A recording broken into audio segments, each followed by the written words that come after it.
যুব সমাজ, এর ফলে সরকার কিন্তু এনরেজড হচ্ছে, রেগে যাচ্ছে, যে কারণে এখন সরকার এতটা ভালনারেবল বোধ করছে নিজেকে। আমি জানি না এতটা ভালনারেবল হওয়ার এখনও কারণ আছে কি না, কিন্তু এতটা ভালনারেবল যে কোনো কারণে হোক ওরা নিজেরা বোধ করছে যে একটা মিম প্যারোডি পেজ হয়েছে ককরোচ জনতা পার্টি, একটা প্যারোডি অ্যাকাউন্ট হয়েছে বলে সেই প্যারোডি অ্যাকাউন্টকে বন্ধ করার জন্য একটা গোটা বিজেপির ইকোসিস্টেম নেমে পড়েছে।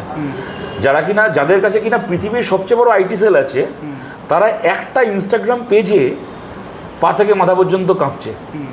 হ্যাঁ, সুতরাং দেখো, একটা কথা আছে না, মানে কবিতার লাইন ছিল, হাত দিয়ে বলো সূর্যের আলো রুখতে পারে কি কেউ? হাত দিয়ে কিন্তু সূর্যের আলো রোখা যাবে না। মানুষের বিক্ষোভ মানে ডিসকন্টেন্ট যদি একটা জায়গায় পৌঁছে যায়, তাহলে ওই 4টে ফেসবুক পেজ বন্ধ করে সেটাকে আটকানো যাবে না। মানুষ কিচ্ছু না করুক, বুথে গিয়ে ভোটটা তো দিয়ে আসবে। তৃণমূলে তো ভেবেছিল, কটা লোক মুখ ফুটে বলার ক্ষমতা পেতে বলো তো। আজকে আমি বলছি, ওই যে আজকে জুন মাসের এই মে মাসের 26 তারিখ, গত মাসের 26 তারিখ কটা লোক মুখ ফুলিয়ে বলতে পারতো বলো তো যে পশ্চিমবাংলায় আমি তৃণমূলের বিরোধী?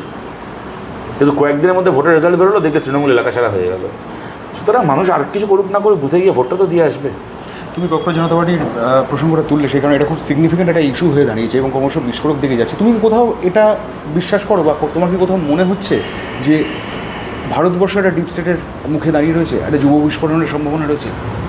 দেখো, ভারতবর্ষে ডিপ স্টেটের কোনো বা ডিপ স্টেট বলতে যা বলা হয়, আমার খুব আইডিয়াটা স্পষ্ট নয় আমার কাছে, কিন্তু ডিপ স্টেটের রুটে কোনো বিদেশি শক্তির হস্তক্ষেপে ভারতবর্ষের মধ্যে কোনো যুগ বিস্ফোরণ হোক, এটা আমি চাই না। এটা আমরা কখনো চাই না। ভারতের সার্বভৌমত্বের সঙ্গে কোনো কম্প্রোমাইজ নয়, আমার পরিষ্কার বক্তব্য, এটা আমার বক্তব্য, আমাদের পার্টির বক্তব্য। আমরা মোদির বিরোধী, কিন্তু ভারতের মানুষের গণতান্ত্রিক রায় মোদী সরকার পাল্টাকে আমরা চাই। বিদেশি কোনো শক্তি এসে মোদী সরকারকে খুঁচিয়ে পাল্টে দেবে, এটা আমরা কোনো মতেই চাই না। কারণ প্রশ্নটা এখানে মোদী সরকারের নয়, প্রশ্নটা ভারতের সার্বভৌমত্বের। কোনো মতেই আমরা কোনো ডিপ স্টেট রুটকে আমরা সমর্থন করার বা সেটাকে প্রশ্রয় দেওয়ার পক্ষে আমরা নই। আচ্ছা, সিপিএমের এটা পরিষ্কার বক্তব্য। আমরা মোদিকে পরের ভোটে হারাতে চাই। মোদি ভারতের মানুষের রায় যদি না হারেন, তাহলে 100 বছর প্রধানমন্ত্রী থাক, সেটা আলাদা কথা, সেটা অন্য প্রসঙ্গ। কিন্তু অন্য কোনো দেশ, অন্য কোনো দেশের গোয়েন্দা সংস্থা, অন্য কোনো বিদেশি ফান্ডিংয়ের মাধ্যমে কলকাঠি নেড়ে ভারতের সরকারকে টপল করা হোক, তাতে ভারতের একজন মানুষেরও সেই পথে পা দেওয়ার উচিত নয়, বা সেটাকে সবাই মিলে, যে সে সরকারে যেই থাক, এটা কংগ্রেস থাকলেও সত্যি, এটা বিজেপি থাকলেও সত্যি, অন্য কেউ থাকলেও সত্যি, ডিপ স্টেটের রুটকে কখনো সিপিআইএম সমর্থন করে না। কিন্তু সিজেপি কার্যত তো এখানকার মানে যুব সম্প্রদায় তো হু হু করে সেদিকে যাচ্ছে, এবং এটাও তাদের একটা ক্ষোভ, তাদের একটা ইয়ে। এবং দেখো, একটা তো মিথ্যে কথা বলা হলো যে নাকি পাকিস্তান বাংলাদেশের বেশিরভাগ অ্যাকাউন্ট, কিন্তু পরে তারা তো দেখিয়ে দিল যে 94% হচ্ছে ইন্ডিয়ান, এবং তারপরে পাকিস্তান বাংলাদেশ তো নেই তালিকায়, তারপরে আমেরিকা, ইউরোপের বিভিন্ন দেশে, যেখানে ভারতীয়রাই তো ওখানে আছে, অনাবাসী ভারতীয় কত লোক আছে। এখন মোদি যখন আমেরিকায় যায়, মোদি যখন ইউরোপে যায়, তখন যখন অনাবাসী ভারতীয়রা ওখানে মোদি মোদি মোদি করে, তখন তার ভিডিও নিয়ে বিজেপি আইটি সেল গর্বের সঙ্গে দেখায় যে আমাদের মোদিজি কি পপুলার, এনারা ইন্ডিয়ানরা এসে মোদি মোদি মোদি করছে। তো ভাই, এনারা ইন্ডিয়ানের যদি মোদি মোদি মোদি করার অধিকার থাকে, তাহলে এনারা ইন্ডিয়ানের তোমার ককরোচ জনতা পার্টির পেজকে কেন সাবস্ক্রাইব করার অধিকার থাকবে না? তখন আমি বলবো যে এটা বিদেশি শক্তির হস্তক্ষেপ, এটা তো হতে পারে না।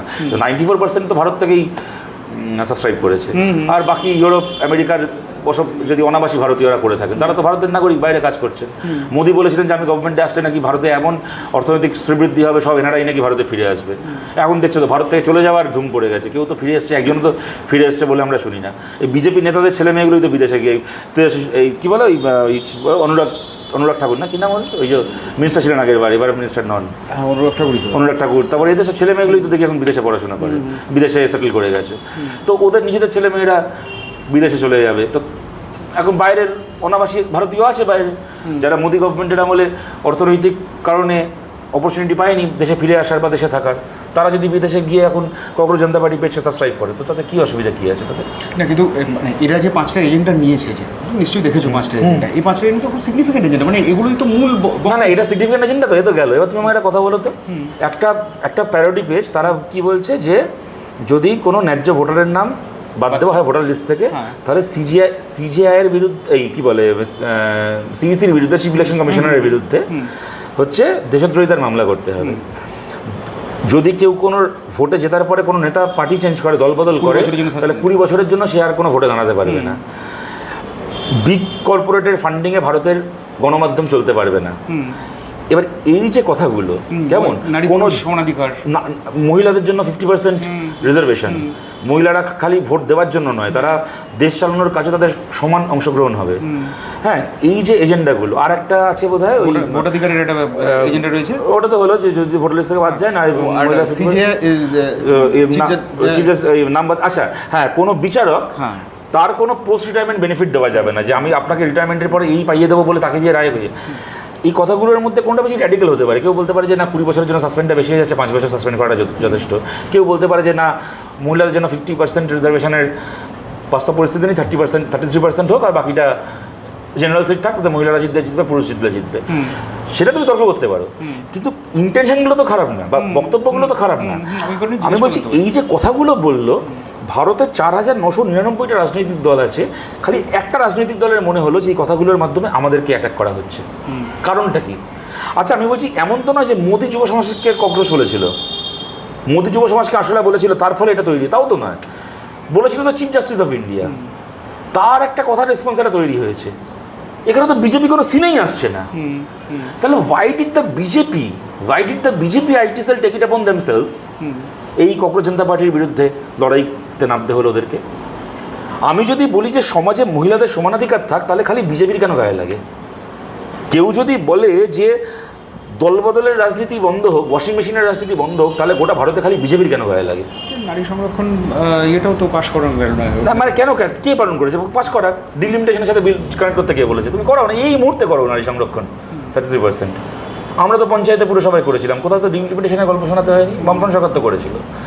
সুতরাং আমি বলছি যে এই যে একটা রাজনৈতিক দলেরই খালি এই নিয়ে প্রশ্ন করতে ইচ্ছে হলো, এর থেকে কিন্তু বোঝা যায় যে মানে এই মানে ওই কবির সুমনের গানের একটা লাইন ছিল না, সজাগ থাকার যুক্তিগুলো কাদের চক্ষুশূল।